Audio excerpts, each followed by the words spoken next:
সামনে বিধানসভা ভোট। আজ সকালে খড়গপুর শহরে স্বস্তিক দিলীপ ঘোষ একটি চা চক্র সভার আয়োজন করেন, যেখানে তিনি সাংবাদিকদের সঙ্গে মত বিনিময় করেন এবং রাজ্যের বিভিন্ন সমস্যা নিয়ে কথা বলেন। একাধিক ইস্যু নিয়ে তৃণমূলকে কটাক্ষ করেন।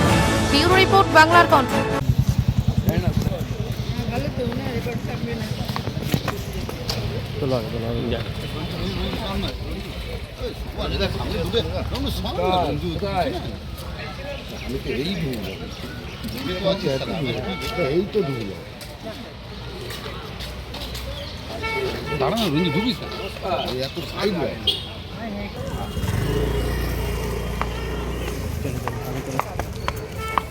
দেখুন, ডিএর প্রতিশ্রুতি আমরা অনেকদিন শুনেছি মমতা ব্যানার্জির মুখ থেকে। কোর্ট বারবার বলা সত্ত্বেও উনি দেননি, ডেট পিছিয়ে পিছিয়ে যাচ্ছেন। এখন যত চাপ বাড়ছে, নির্বাচনে জেতা মুশকিল হয়ে যাচ্ছে, উনি ভবানীপুরে আটকে গেছেন। বাকি সরকারি কর্মচারী থেকে school teacher, SSC pass out সবাই যেভাবে বিরোধিতা শুরু করেছেন, আর বাংলার মানুষ চাইছে পরিবর্তন। এখন অনেক কিছুই ঘটবে। এখন ঠেলায় বিড়াল গাছে উঠতে আরম্ভ করেছে। উনি প্রতিশ্রুতি দিচ্ছেন, প্রতিশ্রুতি নয়, উনি ডিএ আগে দিয়ে দিন, তারপরে সরকার থাকবে কিনা ওনার ঠিক নেই, কে দেবে?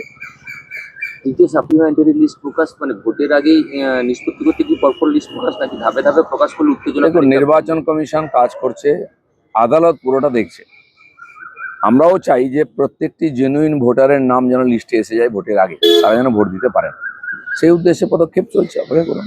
ভোটমুখী বাংলায় চার্জশিট সংঘাত, যখন অমিত শাহ চার্জশিট প্রকাশ করেছেন, তারপরে তৃণমূল বলছে তারাও 15 পাতার একটি চার্জশিট দেবে, বাংলাদেশের উন্নয়নে ব্যর্থ শাহ। সমস্যা মানে চার্জশিট সংঘাত। চার্জশিট খেয়ে এখন হুঁশ ফিরে গেছে টিএমসি। পরে যে 50 পাতার চার্জশিটও করে কেউ শুনবে না, কারণ লোক চোখের সামনে দেখছে কি অত্যাচার অনাচার ওরা করেছে, 15 বছর লুট করেছে, খুন করেছে। তার জবাব ওদেরকে লোকের সামনে দিতে হবে। কালকেই অমিত শাহ বলেছেন যে মুখ্যমন্ত্রী সহানুভূতি গুলোতে পায়ে প্লাস্টার করেন, মাথায় ব্যান্ডেজ বাঁধেন। আজকেই দুটো মানে গতকালকেই দুটো ঘটনা হয়, একদিকে অভিষেকের সুবাদে আগুন, ওদিকে রেলিং এ ধাক্কা। মানে কোথাও কি এগুলো কি দুর্ঘটনা না কি বলবেন? না, কিছু তো দেখুন, এখন গ্রহ কুপিত হয়ে গেছে টিএমসির উপরে। যা ঘটনাগুলো ঘটছে এটা তো কেউ ঘটাচ্ছে না। এই যে আরজিকর ঘটেছে, অন্যান্য, এগুলো আটকাতেও পারবেন না ওনারা। এখনো খুন ধর্ষণ চলছে, এগুলো আটকাতে পারবেন না, ওনাদের হাতে কিছুই নাই।